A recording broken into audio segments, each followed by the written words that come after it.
Hello, hello.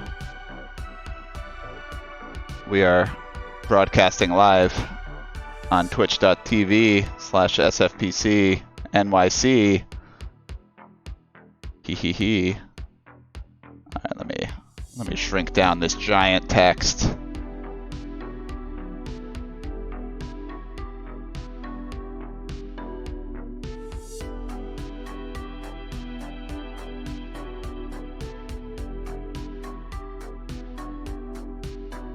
Yeah, there we go.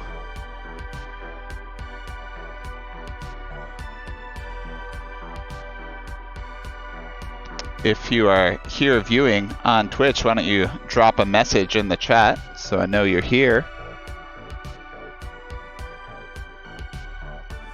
How's it going?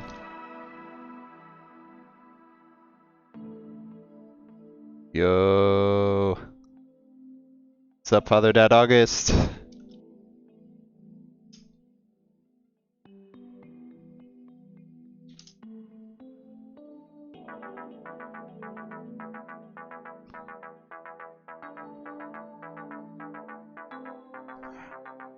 Alright, how you doing, everybody?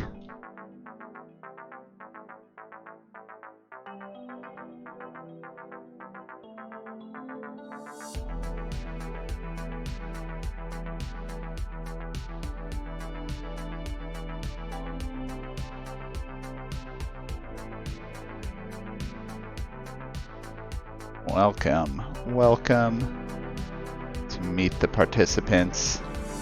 I'm gonna give people a moment to filter in, and then we will start the show in a couple minutes.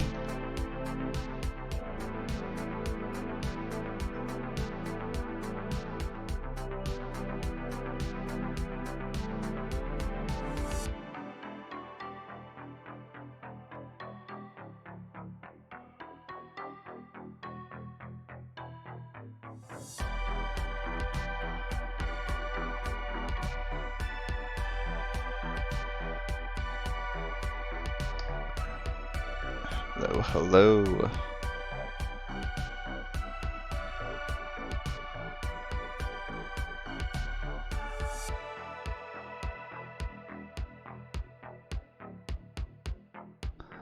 Alrighty. Welcome, everybody. So we are here for the Meet the Participants show for summer 2023 at School for Poetic Computation. Really excited to see all of you. Let's make some noise here on the stream. There we go. Yes. Oh wow, what an amazing studio audience we have here. Really excited to be with you and hearing your enthusiastic applause and screams of joy as we hear from the participants of two amazing classes that we're having here at School for Poetic Computation this summer. I can introduce myself to start off. I'm Todd Anderson. I'm one of the co-directors of SFPC, and I run our Meet the Participants events, and I'm also one of the teachers of one of the classes you'll be hearing from. So let me just tell you a little bit about our classes that we're going to be hearing from this summer. Oh, here's me, but as a tiny bubble on the right. Don't worry, I didn't leave you completely. I am just an orb. SFPC Summer 2023, we have two online classes that we've been having this summer. One of them is Alternative Typographic Histories with Hindel Saad and Levi Hammett.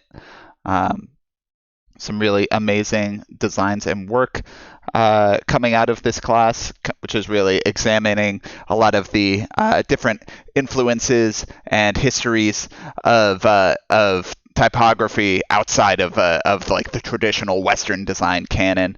Lots of really interesting explorations through here. As you can see, we're kind of working with Latin and with Arabic. They're doing some work with Asian characters as well.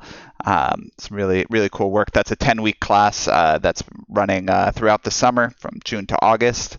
Very cool. You're going to be hearing from some presenters in that class, and then we'll also be hearing from some presenters in experiments in networked performance, which is taught by me, Todd Anderson, and my wonderful co-teacher Thierry Kananaruk, who is joining us in the chat, I believe. This has been a really fun class. We've been meeting twice a week and having our just working on different ways of having kind of experimental online performances, how we can connect an audience across distance through the magic of computers. And one of the things we've been playing with in our class is OBS, making ourselves into tiny little orbs or large orbs, as the case may be. Playing around with making chat rooms and WebSockets, connecting people on a shared digital experience, and kind of seeing how that experience of being all connected to each other can change the way performers and audiences relate to each other. So it's been a lot of fun, and I just want to let you know that we are having our class show, our final performance for Experiments in Network Performance, next Saturday, July 8th at recess. We'll have slots at 1 p.m. and 8 p.m., two different shows. I'll tell you a little more about recess on another break. But for now, it's time to get started by hearing from who you came to see, some of our featured presenters, our guests from the classes. And we're going to start things off by hearing from Noura Zekry. Give it up for Noura.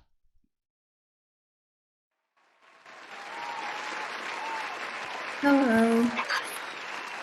Okay. I am sharing screen though.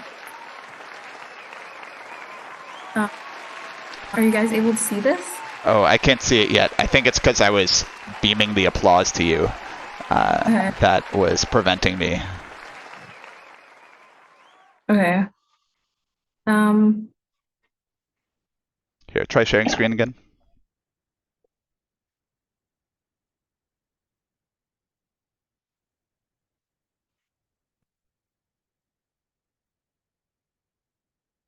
Is everyone able to see this? Looks good. Yeah, cool. Okay, so hi everyone. My name is Noura, obviously, and this is my presentation. So my background is mostly in painting and sculpture and as an artist, but I'm also a full-time software developer. So I've been like recently trying to combine the two, and basically because like I feel like I've always viewed like algorithms as being like very beautiful and poetic, and I felt like that was something that was very hard to express. And it's much easier to express poetry, I guess, through like traditional art making mediums. So I've been experimenting more with doing that through code. And this was one of my painting animations that I did in collaboration with like an example-based synthesis program. And yeah, I just put some pictures here of like the way it was installed was a few like TVs stacked on top of each other. And it was just on a loop. And I was just very amazed by the amount of little paintings generated by this program that seemed to kind of have their own like soul that seemed just as equal to like what we think of as like the artist's hand or the artist's like expression. And I just thought they were very beautiful. So I decided to try to make my own algorithm, and I started by trying to replicate like the exact same process, I guess, of like generating like the frames in between paintings, so to speak, and seeing where I could kind of stray from that and create my own like creative algorithm essentially for creating like a system for generating paintings. And then this is another sort of related project. Game of Life, I guess, is a common algorithm that is taught in like computing classes, just as like I think it's just like a common assignment, and it's a simulator. I'm sure a lot of people are familiar with it, but without going into too much detail, my goal was to use an Arduino and LED lights to sort of create this grid where the state of every next grid of lights was determined by the previous one, and to see how I could incorporate that into a sculpture that felt like it had its own sort of life, like a robot or like a human, I guess, a cyborg sort of creature. And this is what I came up with, and I was very happy with it. It seemed to have its own like presence and entity. Currently, I'm also collaborating with one of my professors on working on a clock, an Arduino clock. And there are a lot of like details about how we want it to be made that are kind of very like that I've been enjoying a lot, because it's all about like accuracy and how like beautiful accuracy can be, sort of, which is, I feel like, something that is more addressed in like an engineering like context, and not so much in an artistic context all the time. And yeah, this is just examples of my like painting practice, just good old oil paints. And yeah, I wanted to add this as so I'm like, I was born and raised in Egypt, and now I live in Canada, but I just wanted to add this to say, like, I think that my decision to go into the arts was very influenced by my background and where I grew up. And Egypt is just a very like culturally and historically complex and inspiring place. So I wanted to give it a little bit of an homage for that. And yeah, that's me.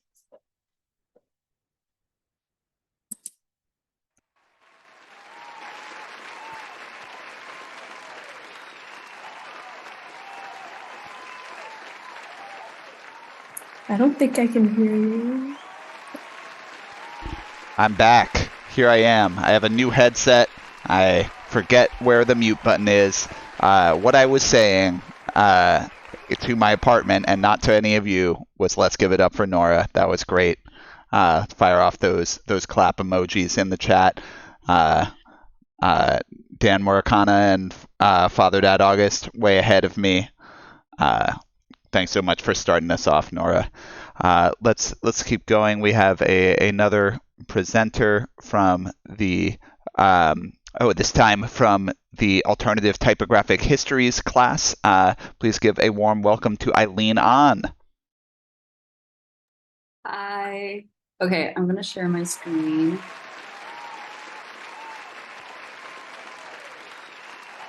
Okay. Can everyone see? Mm-hmm. Okay, cool. Hi everyone, I'm Eileen. I use she, her pronouns. And I just want to say thanks, Todd, for hosting, and I'm really excited to be here and also to hold community with you all. Just a little background about myself. I was born in Seoul, South Korea, but raised in Southern California, and I'm currently based in San Francisco, where I work as a designer for a political consulting firm. So my day job widely varies in its medium, from like print to digital ads, but we work to advance progressive policies locally, statewide, and nationally. And I approach this work with a thought that politics is a function of care.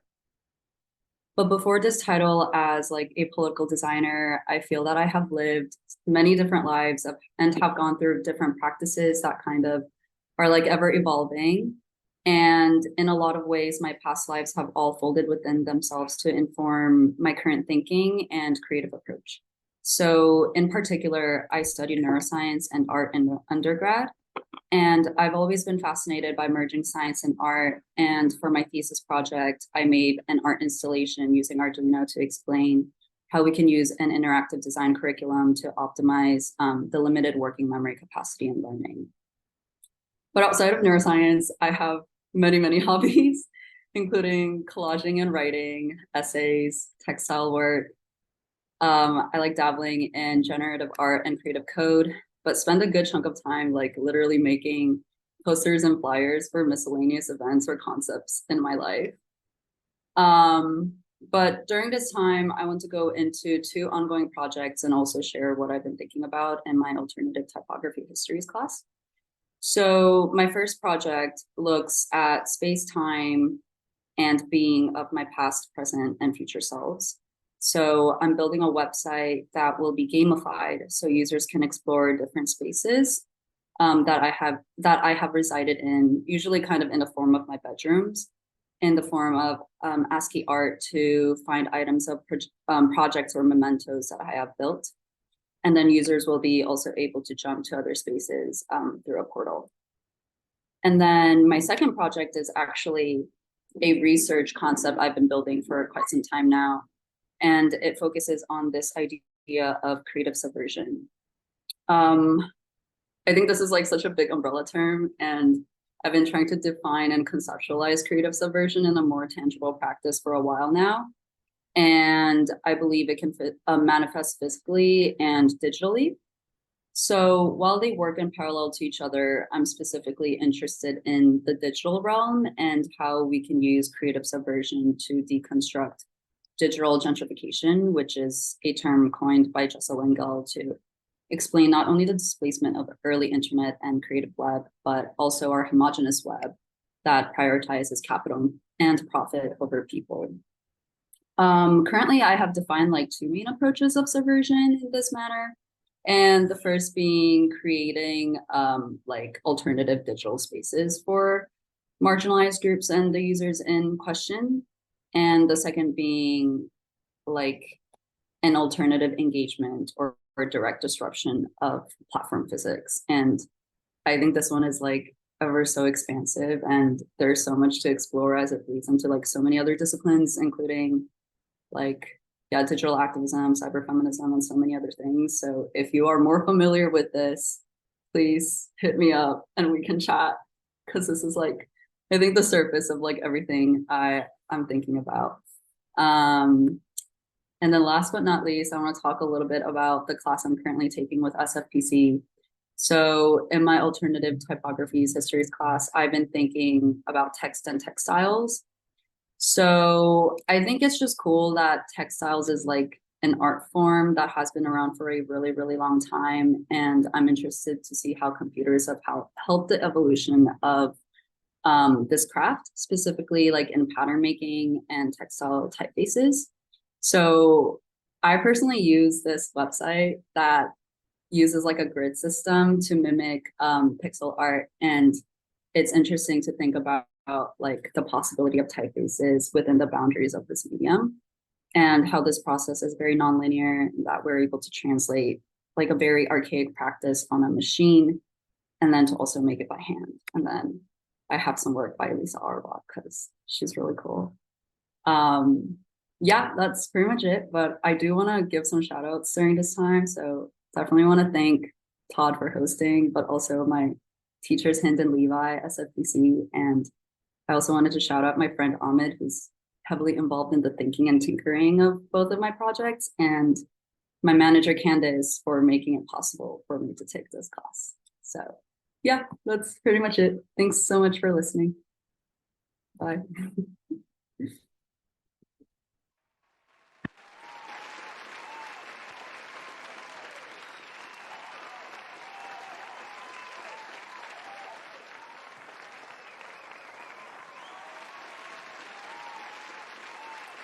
I think you need to unmute. Oh my God, how do I do this every time? Okay, I'm not going to mute myself anymore. You're going to hear me taking sips of water occasionally throughout the show. I'm sorry. Thank you so much, Eileen. That was a wonderful presentation, and thank you for shouting out your teachers and the people that are supporting you to be here. Okay, I'm getting some encouragement from the chat that being muted and wasting everyone's time for 10 to 15 seconds is a good bit, and so I'll keep doing it. Thanks so much, Eileen. Let's move on to our next presenter. Please give a warm welcome to Raphael Koranda. Give it up for Raphael. Hey everyone, my name is Raphael. I'm based in Berlin. I'm a poet mainly, page poetry. So a bit new to the tech scene, I would say. Yeah, so most of my work is in English and then I translate a lot. And today I'll be sharing work in progress, which is a digital poem called Silence.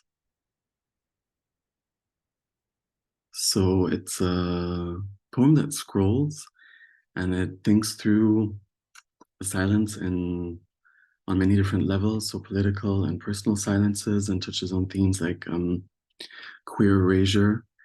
And so it's basically like scrolling across the page.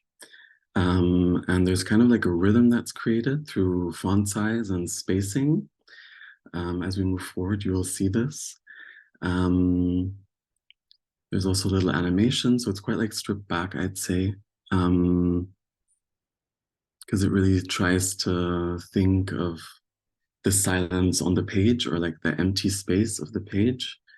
And currently I'm working with a sound artist also to expand, so to have like a soundscape in the background, thinking through these themes as well. So how can silence maybe be represented in sound? So like what is noise, what is quiet, where does that border kind of start to blur and so on. So that's the first expansion that's going to happen in the next step. And then I'm in the course networked experiments in network performance. So I've been thinking a lot about the relationship of audience to the reader, if you will, in this case, or the presenter. And so let me just skip forward a bit. So in the poem, there's also like a little typing animation, which should come up now. And up to this point, the viewer has been passive all the time. So in the beginning, I like the idea of playing, not giving the viewer any control over anything and kind of having them just feel the rhythm and take in the soundscape. But now I'm kind of like interested in this silent consumption, if you will. And so I'm thinking of having maybe like little interactive moments where the viewers in a way break their silence, where the silence is kind of rendered visible or palpable for a moment, for them to progress. So I'll be doing like a performance in October here in Berlin. And so I'm looking to maybe have like a little, like this typing, but like as a collective experience. So have it like connected to a WebSocket and people have to, like the audience collectively has to, kind of type or tap on their phone for the poem to progress. Just go really quickly. And then we continue scrolling. And then another idea is maybe to have the audience produce a certain level of noise before it can progress, so that they also have their phone, like a little QR code, and they have to say something or produce a sound for the poem to progress. So also like tip their silence into a production of a sound. Maybe I can just like show you a bit more of the poem because it's a bit slow and we're short on time. So I just made this video. So yeah, kind of continue scrolling. And then I would say it starts quite personal and then it gets a bit more essayistic towards the end. So it thinks about like the ways in which silence can be maybe socialized and violent, but also the ways in which it may be productive, or also what the ways in which silence maybe is not like a business model that's currently being pursued by social media companies and so on, where the model is more like creation of a constant noise and disinformation and so on. So kind of trying to tap into the gray zones of the concept. I think that's all for me. Quite like a specific project I'm working on. And yeah, I hope that it will be up and running soon, also with the sound. Yeah, thank you so much for listening.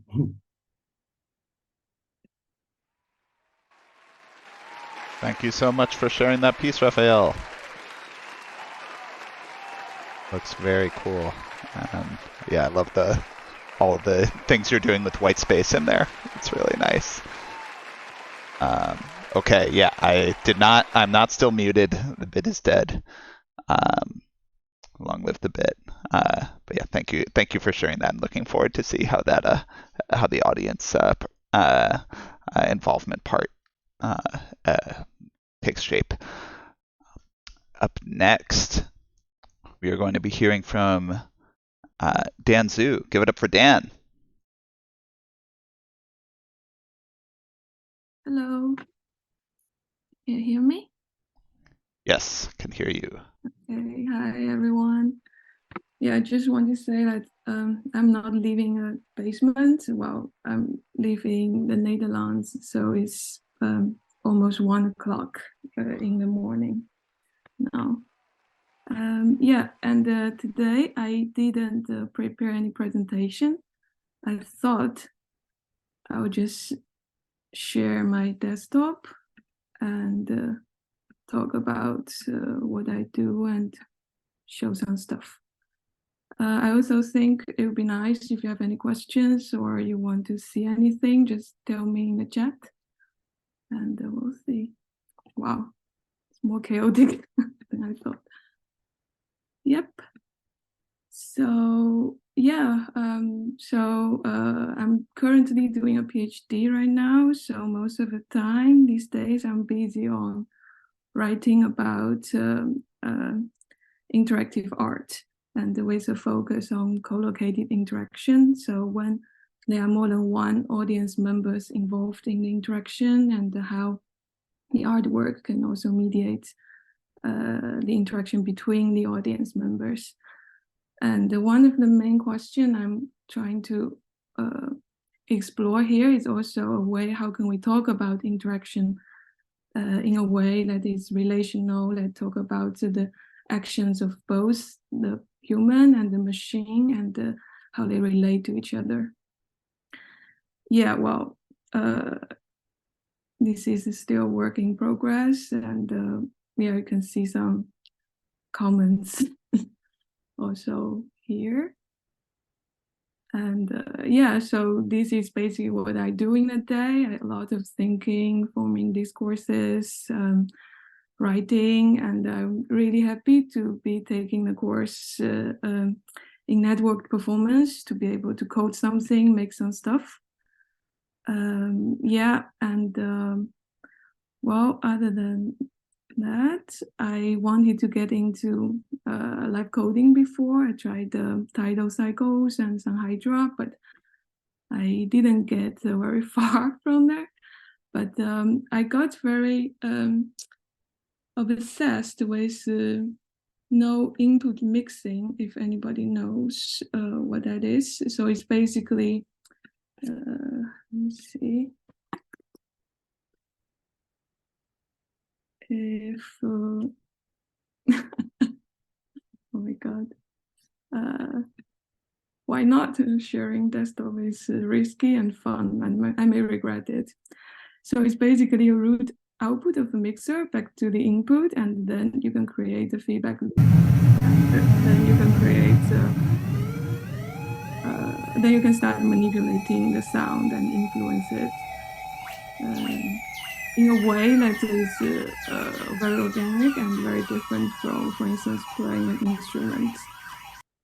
And oops, yeah, and using feedback is also a very interesting way of creating interactive experience. I could say this is a project I made last year with a friend. So we networked 2 microphones and the speakers, but they are cross-wired. So one microphone plays back to this speaker and this microphone plays back to this speaker. And together they form a collective feedback loop. And the audience are invited to play. And every time I think making an interactive art, the best audience are the kids because they just don't give any fuck.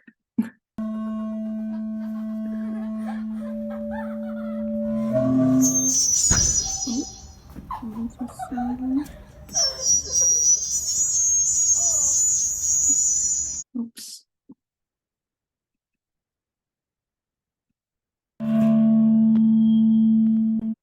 Yeah.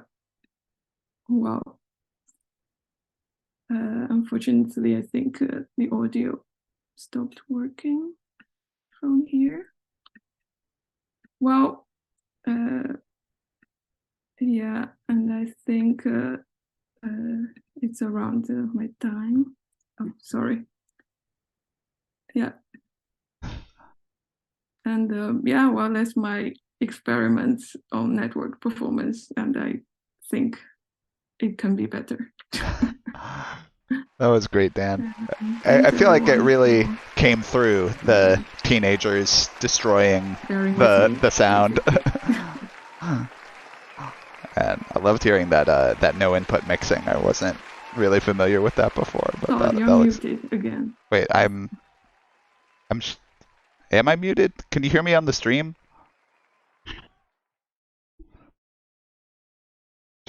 Check. Wait, am I muted or? Oh, maybe Dan's audio was destroyed by the teenagers. All right. Hope we can get that back together. Okay, thanks everybody. Thank you for being with us. If you've just tuned in the past couple of presenters, this is our Meet the Participants event at School for Poetic Computation. We're hearing from participants in the summer 2023 session from Alternative Typographic Histories and Experiments in Network Performance.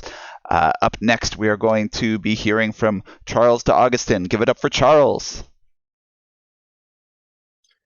Hello, my name is Charles. He, him, or they is fine. I am, yeah, I guess my practice hasn't been super visual lately, so I'm not sharing anything. You can just look at my face. But yeah, I'm an artist based in Brooklyn, mostly make films that are really rooted in essay and diary cinema traditions. Also write and performance, mostly lecture performance.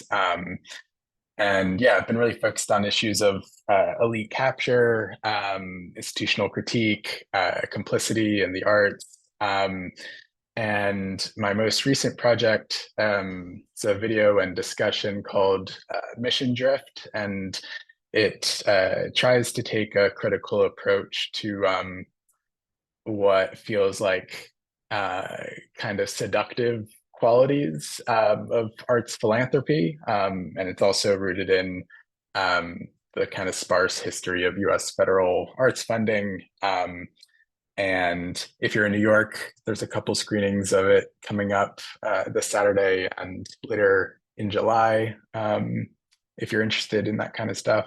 But yeah, I mean, as you can probably guess already, taking experiments in network performance was a bit of a leap of faith for me. I mean, my day job is as a gallery manager. I really enjoy doing kind of independent curatorial work as well. I organize a online platform called Present, where I basically invite artists and thinkers to do micro commissions, usually based on Zoom.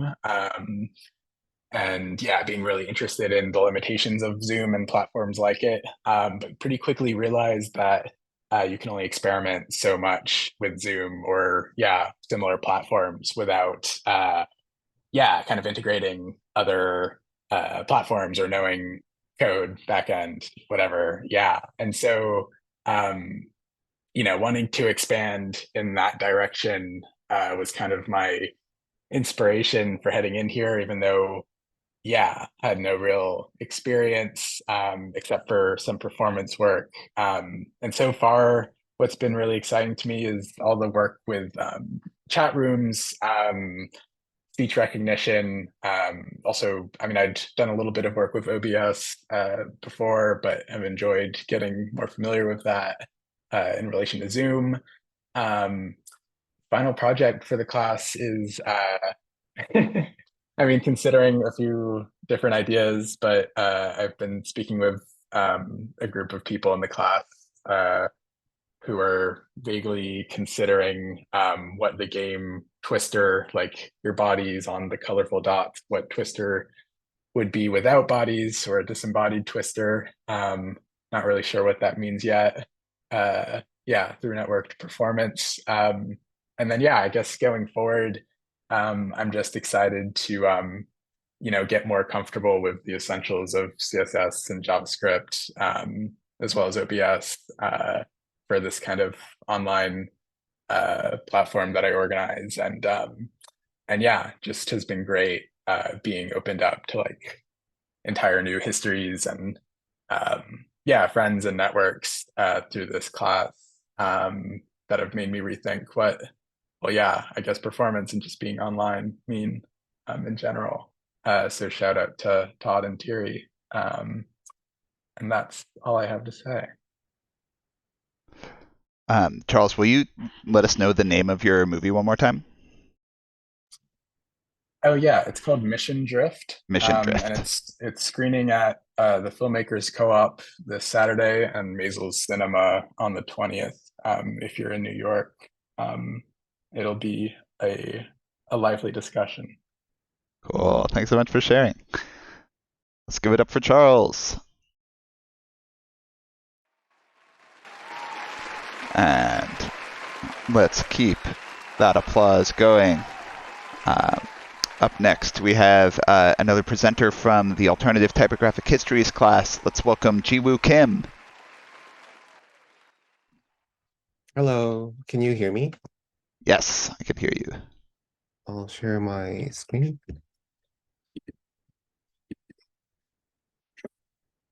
So hi, my name is Jiwoo. I'm in the Alternative Typographic History class, and I work as a graphic designer for my day job. And I was born in South Korea, and my family moved to US when I was around 11 years old. And I prepared this presentation to share my interest in Jeju Island, the language and the culture that I've been thinking about and researching it lately.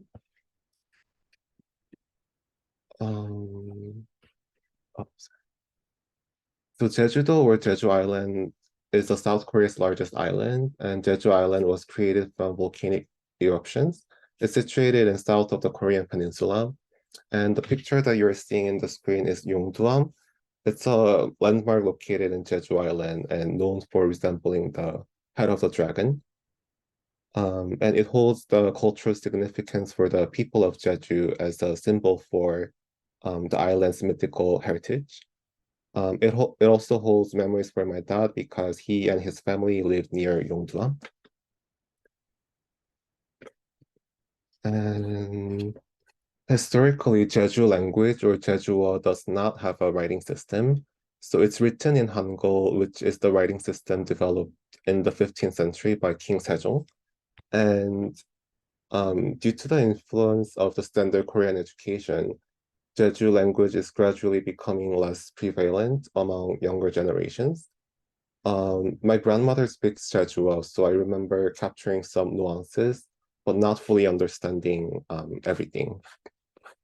And the phrase that you're seeing is written in Hangul. It's written, you can read as 혼자 없어요. It's similar to the Korean phrase 어서 오세요, which translates to welcome in English. The letter I marked in red is called 아래야. It's a vowel that's not found in contemporary Korean. It's used to be one of the 28 letters of Hangul, but it disappeared along with the 3 other letters. So here you can see the example of the contemporary use of 아래야 in Jeju-do. And besides the linguistic features of Jeju language, I've also been thinking about the culture. The image you see is yunori, a traditional Korean board game that is commonly played with family. I remember playing it when I was young in Korean New Year's.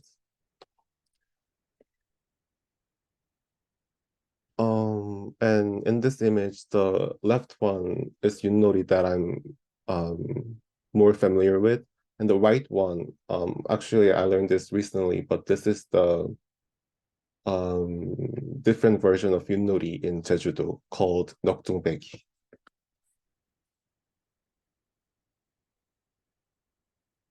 And this is the vector drawing I made a while ago. I selected a few photos I took in Jeju-do in 2014, and I tried to translate them visually. I really enjoyed this exercise of mapping and translating memories of Jeju. I hope to continue my research project at SFPC related to Jeju language. And I haven't visited Jeju-do ever since, so I'm hoping to visit soon to further my research. And that's everything that I prepared for the presentation. Thank you so much. All right, thank you so much, Jiwoo. Amazing to hear about that. Thank you. Thank all of you for being here with us. So we are just at the halfway point of our show. I think we still are going to hear from 7 more presenters, but I just want to take a moment here at the halfway moment of the show to tell you again about. Oh, let's get Bubble Todd out of the way. About our SFPC's upcoming residency at Recess, Electronic Cafe for Poetic Computation, or ECPC for short, which is going to start next week on Saturday, July 8th with the Experiments in Network Performance show. But we're going to be at Recess is an art institution in Brooklyn in North Clinton Hill, kind of near the Navy Yard. It's a really great space. We've been setting it up over the past week, and we're going to have a wonderful internet cafe there where you can come see some events, see some workshops, or just sit down on the computer, use the internet, play a game, use a weird piece of creative software you never knew existed. It's going to be a really fun time. We have a really great website you can follow up for details. Shout out to Zay Aliou for designing this cool website, bringing up those old school vibes. But yeah, please come visit us sometime this summer. It'll be up through August 12th, and we'd love to see you. Alrighty, let's move on to our next presenter here, who is August Luhrs. Give it up for August. Thanks, Todd. Can you give me permission to host or to share a video, because it says you stopped it. You're very mean to me. I was so mean. I don't know. We're getting a nice visual feedback effect. I don't know if I want to stop that. I don't really know how to give. Oh, maybe I can right click on you. Ask to start video. Sorry about that. Your video came on in the middle of Jiwoo's presentation. Oh no! I had to. I'm so sorry. Had to stop you. I'm sorry. Awesome. Cool. Well, thanks. And hopefully everyone can hear me and see me. My name is August Luhrs, pronouns are they or he. I'm in the Excellent Experiments in Network Performance class with Todd and Thierry. And I'm demonstrating some cool OBS magic that we learned using virtual camera. The background stuff is Touch Designer. Shouldn't be too stroby, but if you have any photo sensitivities, just FYI. Yeah, I wanted to talk about some parts of my background that kind of show how I ended up in this class, and then talk about some ideas that are sort of informing my work and what I hope to do for the show next Saturday. So I started performance in undergrad. I was out in LA doing like poetry and dance and acro yoga and like some performance art. And to me, the most valuable part of that whole experience was like after the show, and this audience would come up and someone would say, "Oh, I resonated with that," or "Oh, this really spoke to me," or just hearing like they had found some sort of connection, some sort of impact in the work, right? And so I kept trying to chase that effect. But I found that the more traditional kind of stage separated from the audience kind of art forms just had too much separation, and I needed to find something that was more directly impactful. And so oops, that's not supposed to be there. So I realized that I wasn't so much interested in performance as I was interactivity. And I stopped trying to communicate like a specific idea. I just kind of wanted to build playgrounds, places where people could explore and play, but play with power, play with agency, exploring their roles in the world and try to shift away from being just like this passive observer. So I did a little game design, a little escape room stuff. I ran a Burning Man theme camp for like 5 years. But I realized to actually take myself to the next level, I needed to learn tech. So I moved to New York and started an ITP program. Oh, this is not also supposed to be there. I don't know. But yeah, at ITP, I decided to focus on skills that would allow the audience to kind of use connected hardware to interact with the performances, whether it was like a game or an immersive space or whatever. I ended up doing a lot of stuff with smartphones because I felt like that was a nice kind of ubiquitous technology that didn't require some fancy academic budget or corporate, sponsorship. This was my first like socket-based performance. It was based on Marina Abramovich's Rhythm Zero, and it was like an 8-hour endurance piece over 2 days where the audience could send me commands anonymously through their phones. One of the things we talk about in Todd and Thierry's class is like how much you have to kind of prepare for bad actors when you're dealing with like internet anonymity in a performance. And I found that out the hard way after someone sent a script to my very novice server that basically made me dab 1,700 times in a row. So I was dabbing for like over an hour. That was fun. But I don't know what's wrong with my slides. Sorry. I realized that there was still like something missing, and so I used my ITP thesis to explore that. And originally, I was like trying to figure out, all these things have a common goal of wanting to create communal transcendence through physical play. But then the pandemic hit, and I threw away all my ideas and made an AR IKEA relationship conflict simulator. So that was fun. But the most valuable part of the experience and something I wanted to share with you all is this quote from, no, not that.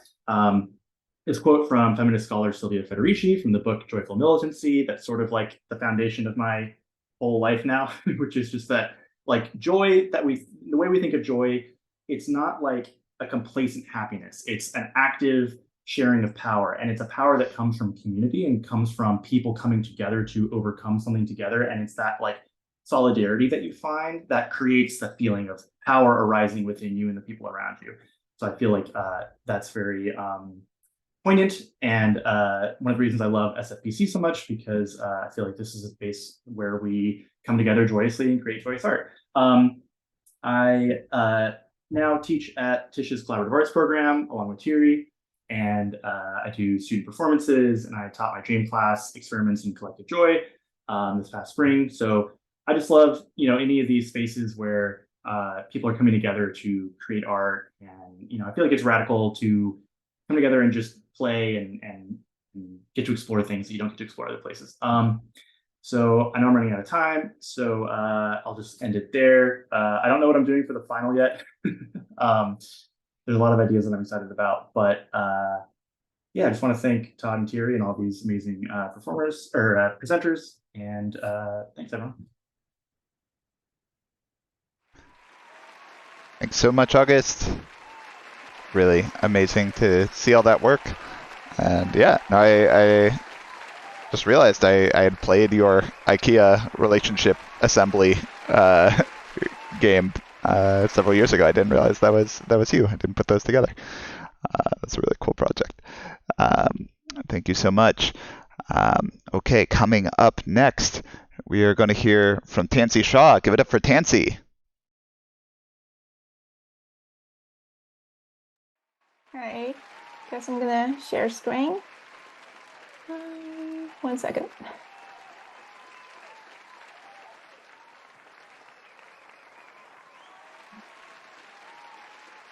All right, you guys see? Looks good to me. Cool. So I'm just going to jump in and talk about my projects because there's nothing interesting about me. This particular piece is a virtual reality piece where I had 14 giraffes that are like just running about in a virtual land. And when two giraffes meet each other, they're going to trade their languages and the tunes that they're singing. And each of them is from a fragment of La Internationale. And yeah, it looks like that. And that was the score.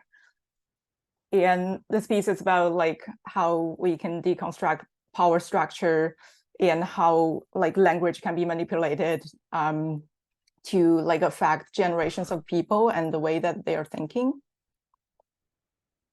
And another piece is a graphic notation piece in which the audience was invited to sing along. When they see a certain insect, they will make a certain sound, and the duration of the sound and how many times, like it's not defined, so it's up for them. And this piece that I recently showed at Hirschhorn Museum at this festival that I highly recommend called Sound Sing. It's basically, how do I explain this even? I invited a mezzo-soprano to sing to a graphic notation, which is, you know, the stock market of the last 2 or 3 years. And I let her improvise and I recorded that. And then this piece was made in ML5, which a lot of you are familiar with. And once you make those gestures, it's gonna sing. But you don't have full control of it, just like you don't have full control of your life or the financial system. And this was an early piece. It's a floating cabinet with a bunch of eggs installed in there, and it was video mapped. And it was a script read by real actors, but generated by computer. What's it? And this is my upcoming piece that I'm still working on. I'm doing an artist residency at Harvard Works. And this is going to be a speech recognition piece using the Vosk library. And the audience or performer will be reading basically just meta Facebook's privacy policy. And the keywords would trigger the mouse to sing. And I'm working with a vocal ensemble on this. And this is something that I'm working on now at SFPC. I had a piece called Circumlocution Machine, which would replace all the nouns in a user input sentence with the dictionary definitions of the nouns.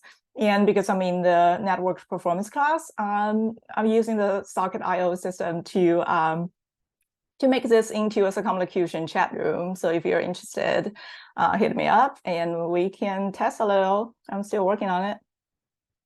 Well, thank you.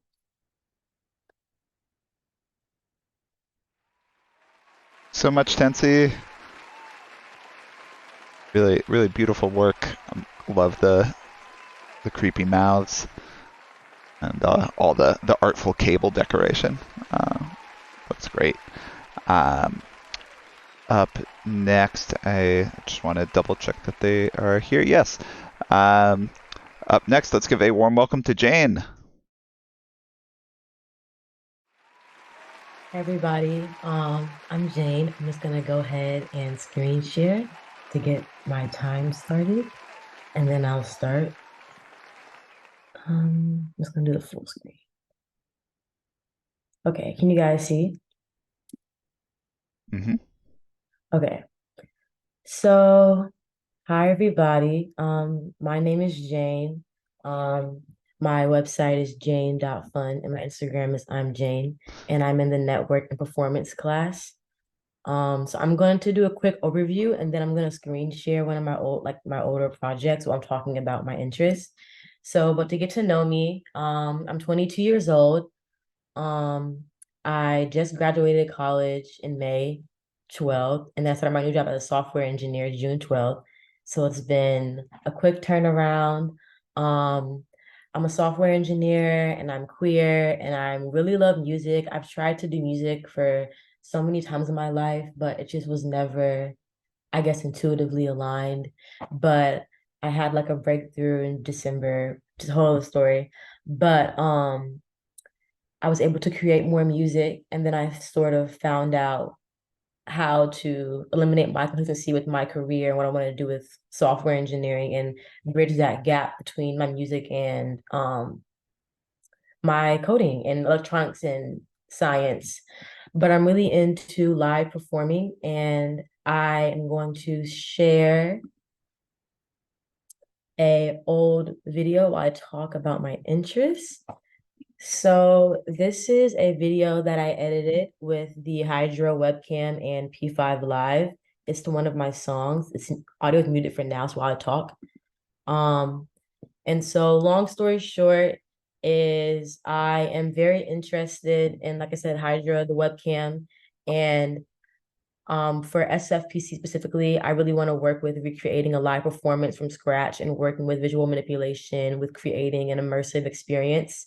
I like using visual languages like peer data, and for that, I would like to team up with some people that I'm talking to currently, and we plan on putting together a performance of some sort, which is still being worked out. But I'm currently using peer data, and I learned about additive synth, which I'm going to share after this. And I made my first pure data patch, but it's kind of scattered for right now. But long story short is I'm really interested in visual manipulation and audio manipulation for my performance as well. I want to work with making my own VSTs, which is basically audio effects, as I guess some common ones are reverb and delay. And you can code those things from scratch with some software. It's called Juice and Bela. And so I want to hook this up to my controller and create some kind of performance for people to experience and take in. But yes, it's been really fun. It's been a lot. It's been a bit of a learning curve. I feel like what I've learned the most so far is to never have any concrete idea in your head and always be open to adapting and fluctuation and change. All these commands that you see on the computer from the visuals are different commands in the Hydro webcam. And this is all done on my computer, which is not the best if you have a MacBook Air, but is what we're working with right now. And here is my first pure data patch. This is the wrong tab. And so to sum this up, pure data is a visual programming language. And the way I describe it is if you know anything about synths, input and output and inlet and outlet, it's the same thing, but basically on a visual screen. So right here where all these numbers are, the 0, the 0, the 0, these are all going to be hertz and frequencies. And it's kind of like if you're into digital signal processing, you're basically kind of just creating frequencies to create different sounds. And this is multiplying the sounds by whatever number you decide to do it by. If I turn on my sound, it's a frequency with the overtone, and I can manipulate them. And since this is connected to 2 inlets, 39 is connected to 2 inlets right here, this means it's getting 39 is getting multiplied by 2 and by 4 regardless, because I'm manipulating both the inlets. But I can also manipulate just the singular overtone if I wanted to. And so yes, it's kind of where I'm at. There's a lot of things still going on in motion with everything, but I want to expand with pure data and connect our controllers up to it and get some kind of cool performances going on. And yeah, I'm really passionate about music and just bridging the gap between art and science, especially as a queer person, a Black queer, creating more space representation spaces like that. But happy to be here, and thanks for having me. Thanks so much, Jane. That was really cool to see all the things you're working on. Thanks for doing a little live coding there with the pure data. That's sort of kind of Awesome. All right, and let's keep things going. Up next, happy to introduce Sara Martinez. Let's give it up for Sara.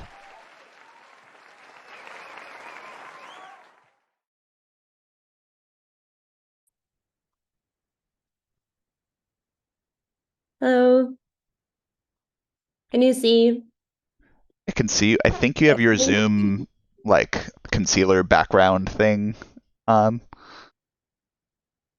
Oh, that's why it's, yeah. Yeah, I think there you go. Thanks, Todd. Hello, everyone. I'm Sara. I'm in experiences in network performance. I live in Querétaro, Mexico. It's in the center of the country. But I grew up in Mexico City with the best food, and also in Cancun with like the best cenotes, which I will talk a little bit about them later in the presentation. Oh, I'm also like playing around with OBS like August, but in a very rudimentary way still. I'm a writer and a digital artist. I guess I try to work with literature in different ways. And right now I've been thinking about writing as scratching out, corrupting, and eliminating text or not being able to read it. Some of my references are this document here, which is a Mexican government censored document on disappeared students. And that's like basically what we can read. And it's kind of like accidental blackout poetry. Kate Zambrano's book Heroines, who in here she talks about the lost legacy of many female writers who were suffered violence from their husbands or other people, and that prevented them from writing. And also my grandmother, who was a poet, and I didn't know until like 1 year ago. I never met her. Just quickly showing some stuff I've made. This is an essay in a box on the body and avatars. It's filled with index cards. And it was written with a robotized plotter, so my body didn't really write the whole thing. This is a piece where the center of the textile has my grandmother's poems written on it. And when you try to come like see the piece and read them, the screen fills with a green background, so you can't really read it. And it's covered by my mother's words that they were weaved by one of my friends and her mother. So that's kind of like the piece.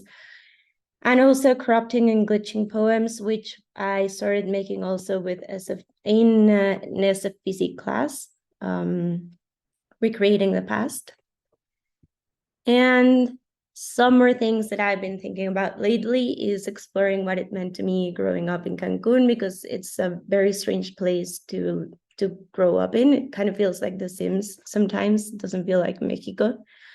Trying to fight eco-anxiety and trying to troll government officials into talking and revealing some stuff about a mega project that they're doing that is devastating the south of Mexico and destroying a natural ecosystem that's beautiful, that includes cenotes, which are natural like sweet water reserves. And I really want to like create strategies around trolling them and creating more visibility around that.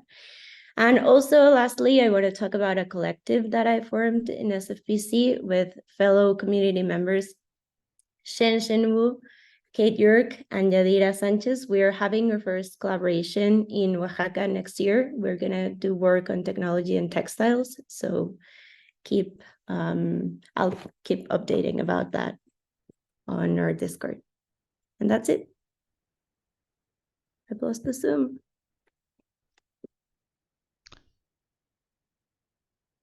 Thanks so much, Sarah.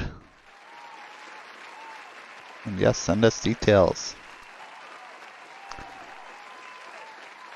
Alrighty, and let's keep that applause going for our next presenter, Halim Lee. Give it up for Halim. Hello, my name is Halim. I use she, her pronouns. I will share my screen to introduce myself.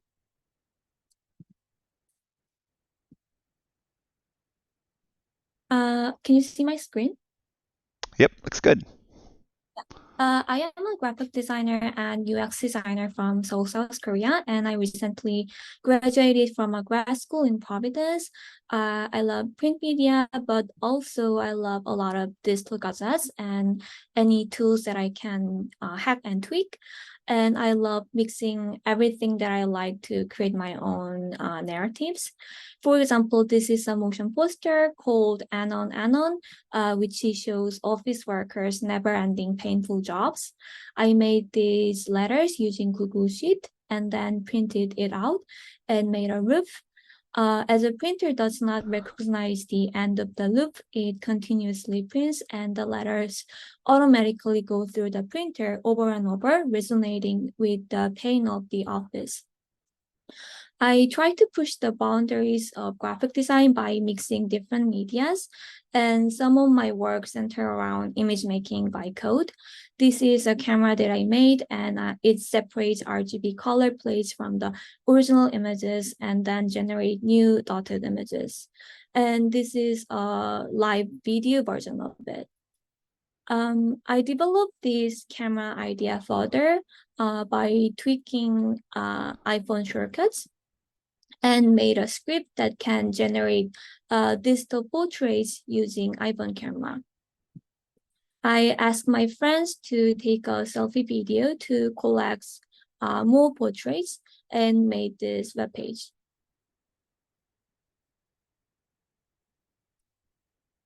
I also like to make a project with Google Maps, and this is Frozen Island, and people can explore this Google Maps island using a joystick, just like playing a video game. And this is another Google Map project, Dancing in the Moonlight. When you drop the Google Map avatar, you can dance at that location with the music while traversing the street. The yellow avatar on the screen reflects my body movement. And now I'm walking on the street while dancing. Also, I can change my avatar like this. And now you see another person dancing on the street. He's Ian, my friend. Now I'm dancing with him and I can see his shirt message as well.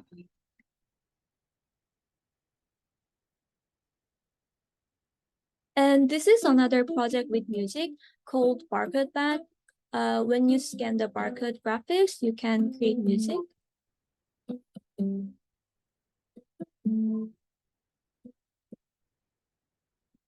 And for the experiments in network performance class, I'm developing this idea as a network musical instruments. So this is what I'm working on today. You can drag these musical instruments online and everything is clickable. You can listen to the sound of the music and you can use your keyboard to play music as well. And when you hit this small plus button, you can open different browser or window so that you can play music together with other people. And then you can also send live scores to each musical instrument window so that participants can play the same music at the same time.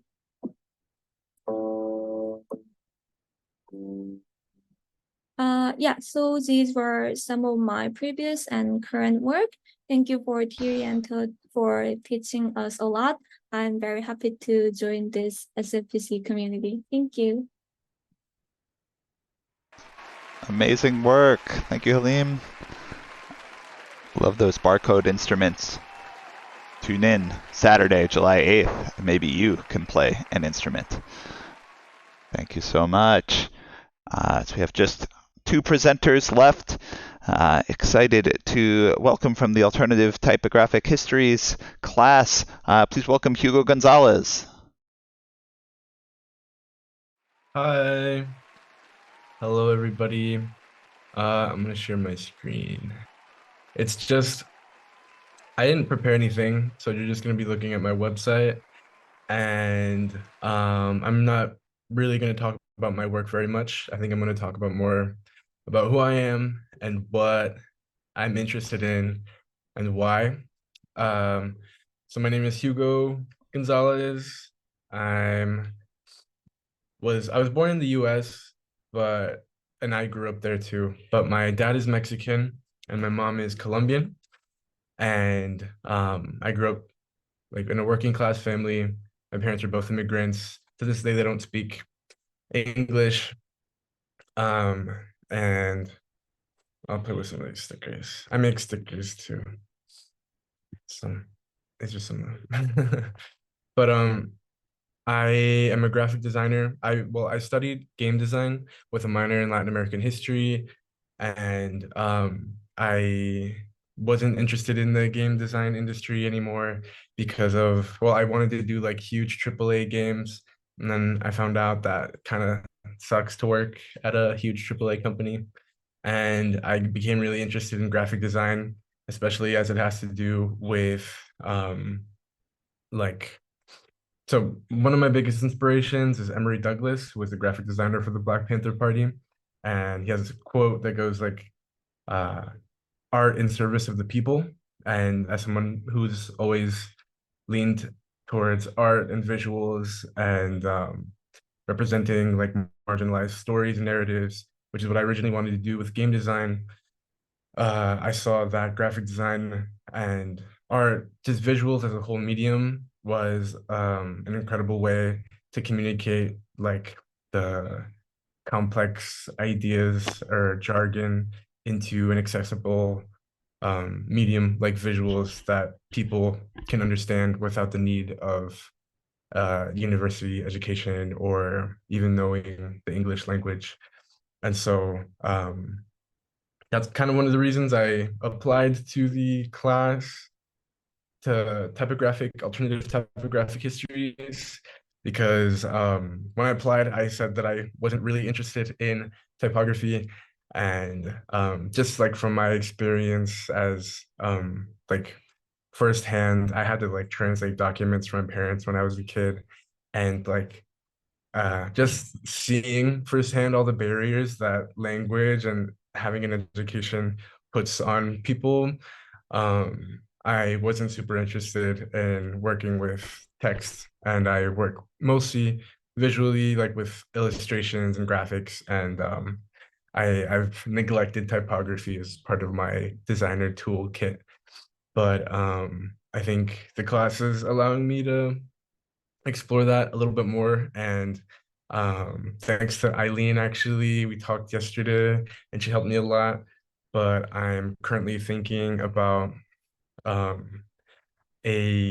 typeface, or creating like a typeface or a font inspired by indigenous Incan quipu, which is like a rope.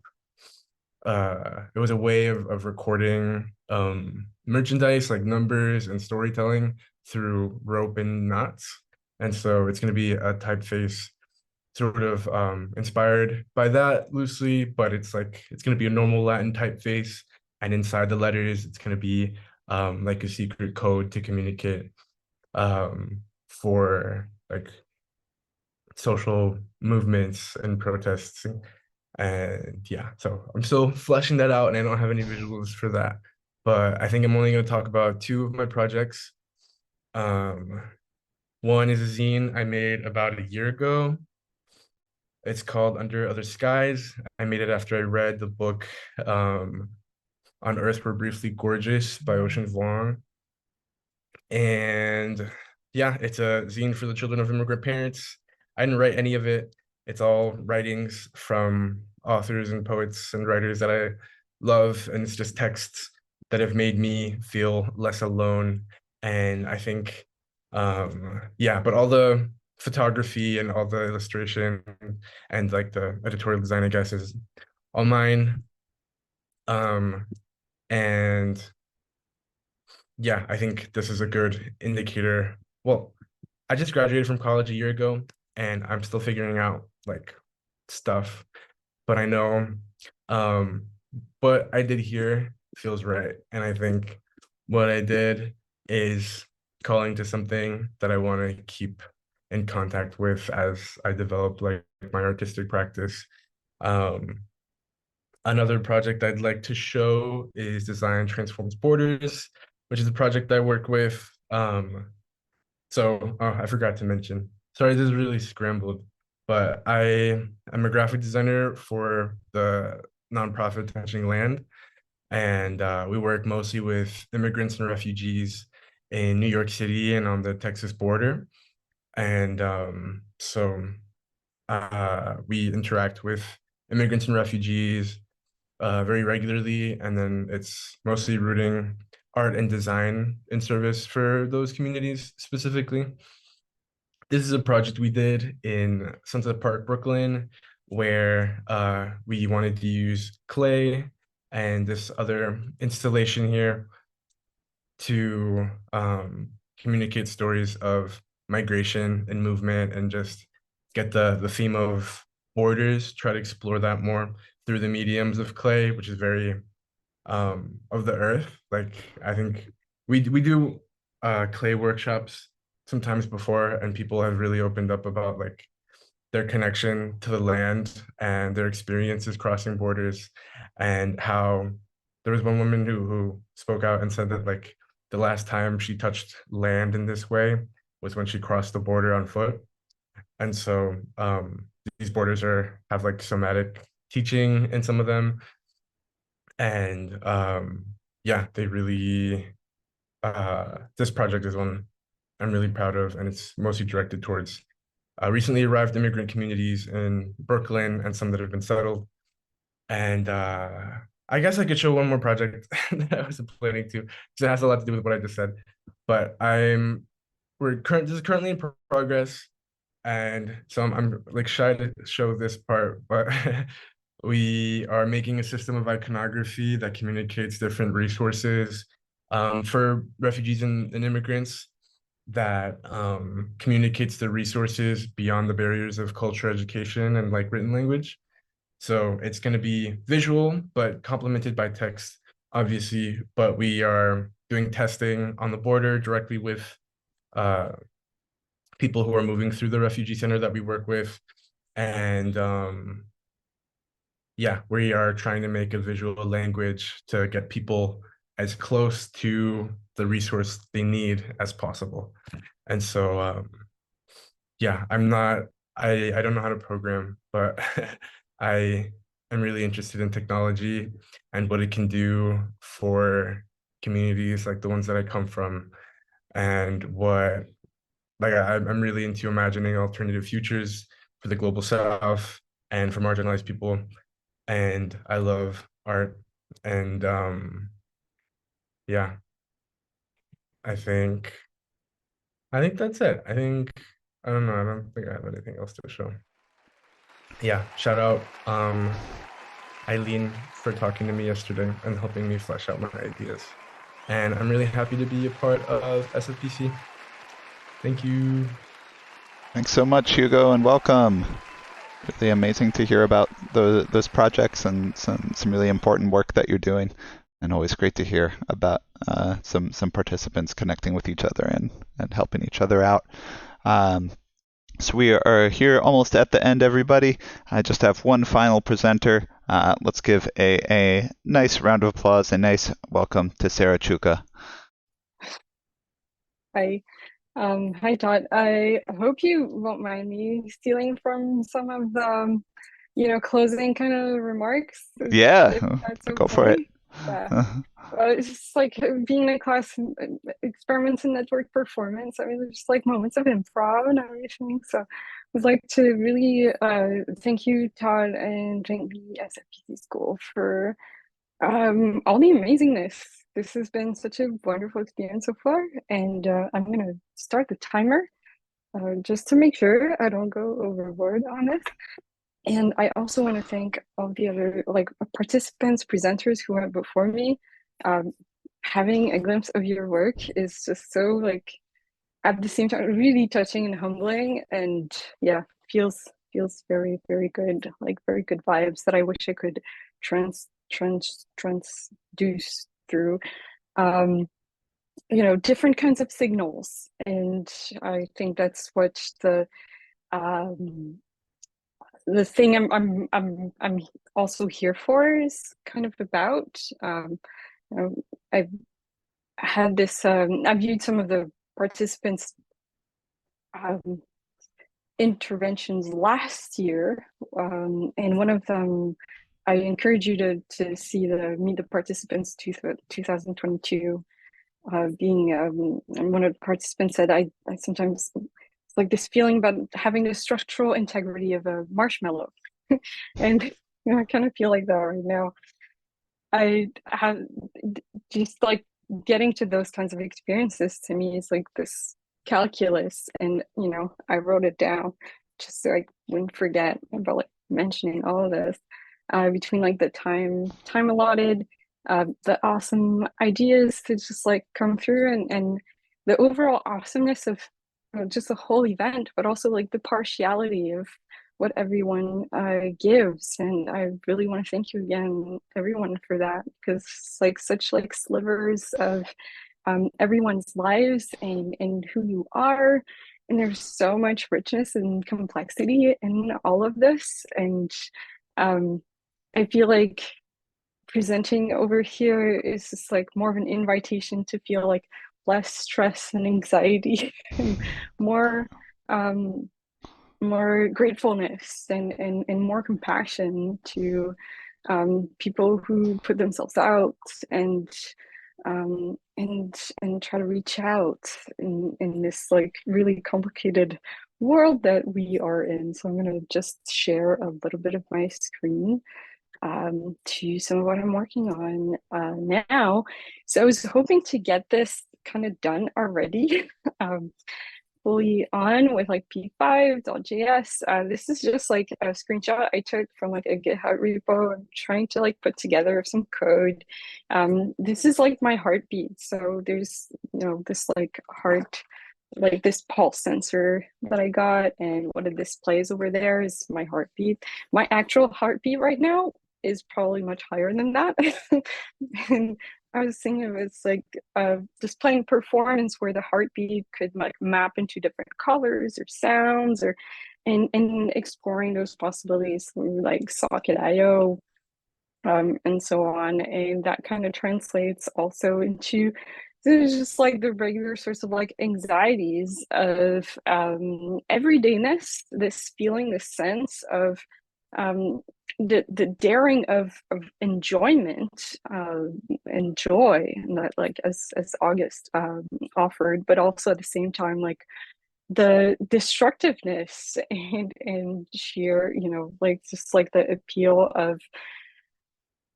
of everything that goes right and wrong in our lives and in the whole planet. Like this is it's just a little piece of research, I can share that a little bit later, that talks about the cognitive effects of just the places where we're at. If we're in a closed room for a while, oh, so it's finished. That's, yeah. Okay, I'm gonna stop that. You can finish your thought. Okay. This is like the most unprepared. These are beautiful remarks. So yeah, like staying in places for a lot of the time, and it's just like emerging in terms of research and like the applied sciences and so on, like how the air quality around us, how every like the bacteria, the living cultures and non-living stuff, the chemicals sort of like affect us in ways that we're barely able to fathom. And that's what a lot of my projects I feel are about. I'm very interested in interspecies communication by design, and trying to translate signs and signals, and trying to gain some awareness of things that we don't usually have an insight to, thanks to, and regrettably with the like very like literature based kind of knowledge economy that we've had for a while. And I'm going to end with that pretty much, is what I've been hoping to experiment with again. This is stuff that I really encourage you to look up to. So I like to work with critters a lot, And these are Physarum, so most commonly known as slime mold. It's an amoeba. It's a single cell that has that fuses into a lot of nuclei and expands into very elaborate patterns, searches for its food in ways that are very remarkable, and talk a lot about how we arrange our own environments, how we construct cities, how we manage to live together. So it's been, just small experiments kind of derived and adapted from research. And what I'm hoping to be able to do on top of finally mapping out my heartbeat to one of these performances is also, that's what I'm gonna finish on, an experiment by Andrew Adamatsky.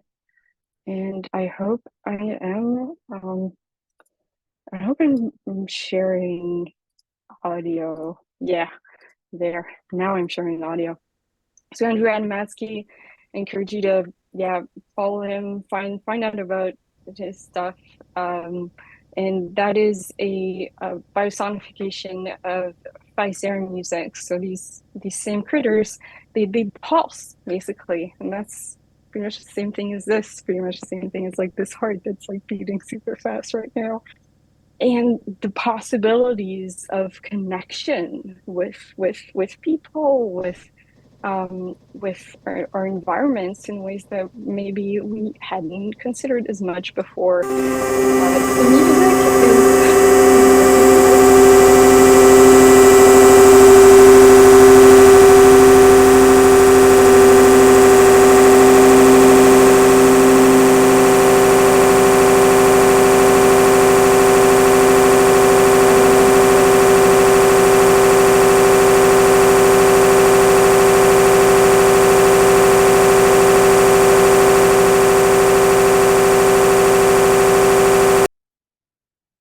Sorry about that. I don't know what happened right there. It's just the same sound. Did it happen for you, or did you actually hear some sounds? I heard some sound. Yeah. Yeah. Okay, that was just weird. I get a feeling that my computer is not super at what it's doing right now. It's kind of blocking out. Can you send me the link to the YouTube video? Oh, for sure. Yeah, I want to see. I'm curious if what we heard was what we were supposed to hear, because it sounded really cool. I don't think it would this. I'm not sure we heard the same thing. So here it goes. Here. If you're. I'll share my audio back to you so you can. Thank you. Here.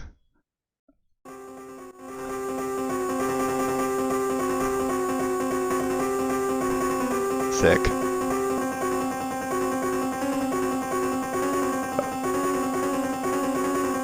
Yeah, sounds like classic 8-bit music.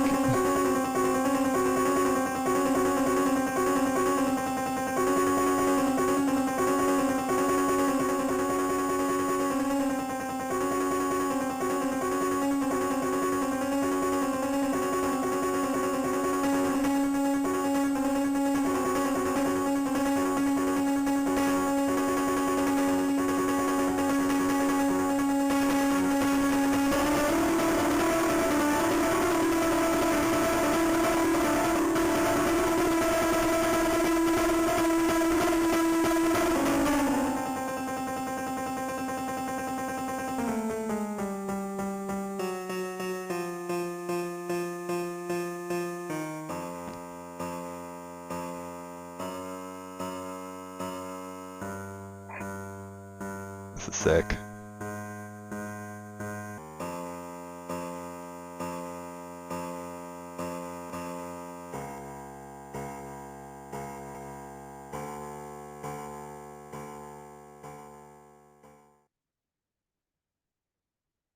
Oh, it's just an amazing piece. Yeah, that maps out. So that slime mold is the way that it's being routed is through its attraction to food. So in this case, oat flakes. if you're interested in growing them or want to know more, I'm super happy to share samples and things that you can have growing in your apartment.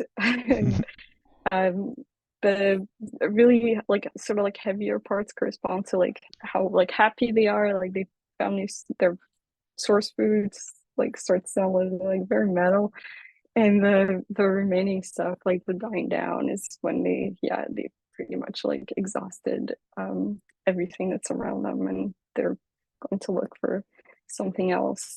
So many things that we can work through in terms of how we anthropomorphize, make things into humans, make humans into things, and all the complicated relationships that we entertain through like our minds and bodies, and how we relate to each other through that. It's like fantastic terrain for exploration. So thank you. I've taken way too much time. I hope that was interesting on the least. Thank you so much, Sarah, and thank you for your lovely comments to conclude our Meet the Participants event. That was really special. I'll slide in my own music here. And let's give one more round of applause to everyone that presented tonight. Again, I'll read through it real quick. We heard from Noura Zekry, Eileen Ahn, Raphael Koranda, Dan Shu, Charles de Agustin, Jiwoo Kim, August Luhrs, Tansy Xiao, jaiyn X, Sara Martinez, Halim Lee, Hugo Gonzalez, and Sarah Choukah. Thank you so much to all of you, and thank you to you out there on Twitch chat for making this all make sense, for being a supportive audience. So thank you, Identikit in the chat. I'm Todd Anderson. I'm happy to be your host this evening. It's been lovely to share some space with you. And if you have some time this summer, please stop in and hang out with us at the Electronic Cafe for Poetic Computation, especially next Saturday, July 8th at either 1 p.m. or 8 p.m. Alrighty, that's it for me. Thanks so much, everybody. I'll see you next time.